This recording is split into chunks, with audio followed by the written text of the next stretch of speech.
तीन खेती कानूनों खिलाफ यूपी गेट ते चल रहे धरने की अगवाई कर रहे भारतीय किसान यूनियन के कौमी बुलारे राकेश टिकैत नूं मोबाइल ते जानो मारन की धमकी मिली है। भारतीय किसान यूनियन संगठन के मैंबर विपिन कुमार ने राकेश टिकैत नूं धमकी मिलण के मामले विच गाजियाबाद के कोशावी थाने विच शिकायत दी है, जिस दे आधार ते धमकी देण ते IT एक्ट तहत FIR दर्ज की गई है। शिकायतकर्ता ते राकेश टिकैत के करीबी विपिन कुमार ने दस्सिया कि पिछले कई दिनों तो राकेश टिकैत नूं एक मोबाइल नंबर तो WhatsApp कॉल ते धमकी भरे सुनेहे मिल रहे ने।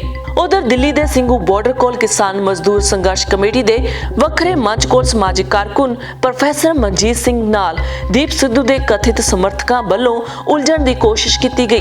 प्रोफेसर मनजीत सिंह नूं उदों कुछ नौजवानों ने घेरा पा लिया जदों एक सोशल मीडिया टीवी नूं इंटरव्यू दे रहे सन। प्रोफेसर मनजीत सिंह ने दस्सिया कि इस दौरान कुछ लोग उत्थे आए ते दीप सिद्धू नूं लैके उन्हां नाल तिखी बहस करन दी कोशिश की।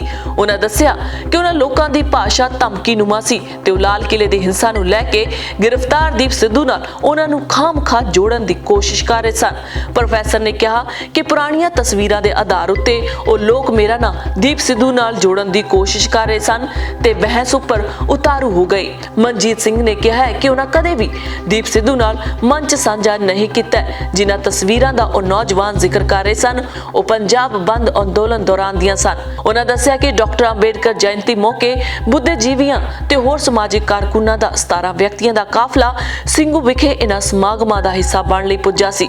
इस घटना बारे किसान मजदूर संघर्ष कमेटी के आगू सतनाम सिंह पन्नू नाल संपर्क करने की कोशिश की गई पर उन्हां फोन नहीं चुक्या।